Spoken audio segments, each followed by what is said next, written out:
Ever get like a text from your bank, about a purchase, and it's like, is this you? Or use that chat thing on their website. Bet you didn't think AI right here. But that's what we're diving into today, AI in finance and how it's way bigger than just customer service. Totally. See, what makes AI different from the old software? It's not just doing what it's told, it's learning from data, like constantly getting smarter and making predictions. So less following directions, more like, More like having a self-driving car instead of a paper map. It can figure out the best route even if there's traffic or a road closure. okay, I like that. Finance folks ditching the crumpled maps for good then. What else is AI changing? Big one, algorithmic trading. Imagine, like, a supercomputer, right? But it's analyzing tons of data, but every millisecond to buy or sell stock. Speeds no human could do. So even if I'm just like doing my regular retirement investing, this affects me. 100%. Those algorithms, they're moving the entire market. Doesn't matter if you're in it for the long game, you're still part of that game. Make sense? Actually, about those texts from my bank, Mhm. kind of creepy, but also I'm glad someone's watching out for my money. That, my friend, is AI-powered fraud detection. It's analyzing how you usually spend, and if something looks off, bam, you get that text. 24/7 protection. Okay, that is reassuring. And those chatbots banks are using now, are those AI too? Or just like fancy answering machines? Lots of them are using pretty sophisticated AI now. Answering your questions, helping with transactions, they might even give you financial advice someday soon. And way faster than any human. So AI's trading at warp speed, catching the bad guys, and answering my late-night banking questions. Sounds like a full-on finance revolution to me. But is it actually making a difference? Like, economically? Oh, the numbers are wild. Citi Report predicts AI could add $2 trillion with a T to global banking profits by 2028. $2 trillion. That's a whole lot of zeros.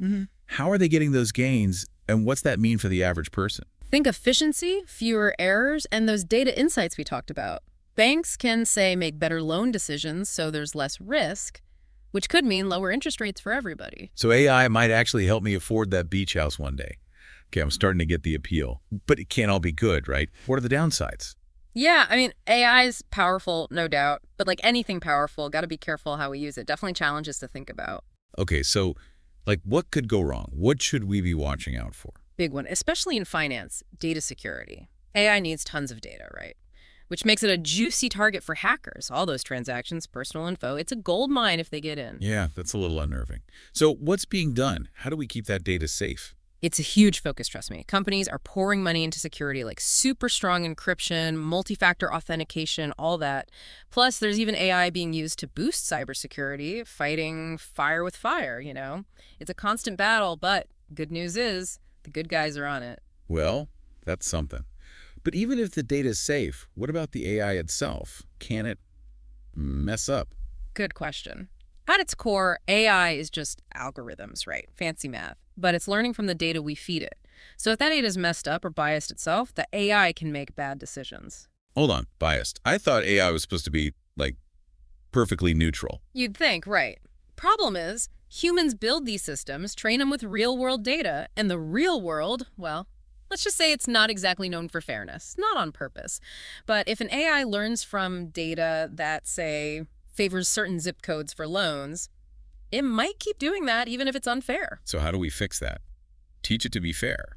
If only it were that easy. Got to be really careful what data we use to train these systems and constantly check for bias, correct it. It's ongoing, needs human oversight, ethical thinking at every step. Sounds like getting AI to work in finance is way more complex than like plug in robot, watch profits roll in. What other hurdles are there? Plenty. Honestly, getting these systems running right is a huge one. More AI projects fail than people realize. Seriously. Like how many are we talking? Some studies say even 85% of machine learning projects just never work out. 85%. That's a lot of robots quitting their jobs. Why is it so hard? Few reasons. Bad data, like we said. Sometimes companies expect too much, too fast, or they don't even know what they want the AI to do. You got to have the right people, obviously. Data scientists, AI experts, people thinking about the ethics. It's a whole thing. So it's not just the tech itself, it's how you use it, who's using it, even what you're using it, FOR. Exactly. And that kind of leads us to another big question.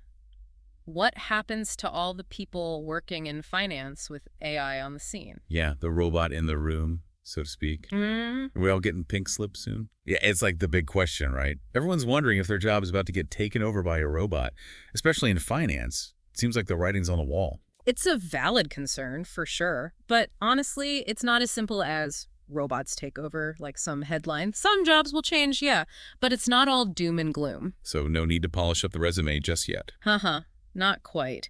See, the jobs most likely to be automated, they're the ones that are already pretty repetitive, rules-based.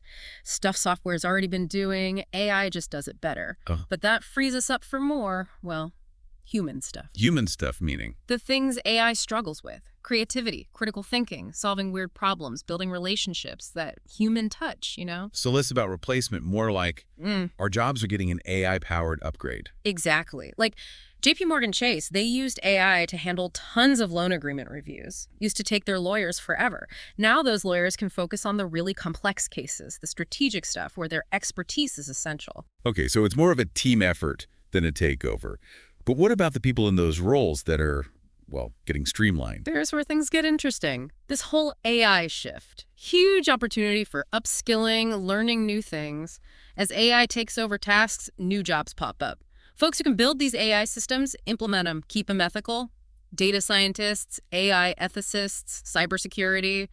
These jobs barely existed a few years ago. So instead of fearing the robot apocalypse, finance workers should be, like, hitting the books, learning new skills. 100%. Future-proof yourself. Because those human skills, critical thinking, problem-solving, communication, those are gold in an AI world. That's what sets you apart. And hey, maybe even learning a bit about AI itself is a good career move. Can't hurt. AI literacy is becoming like basic computer skills these days. Everyone needs it to some degree.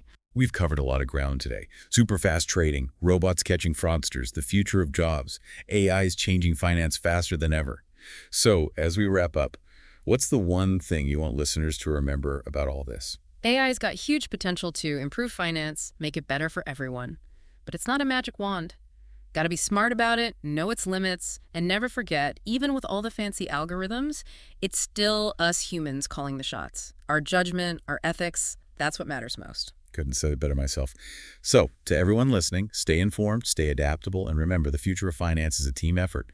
Thanks for joining us on this deep dive into AI and finance. We'll see you next time.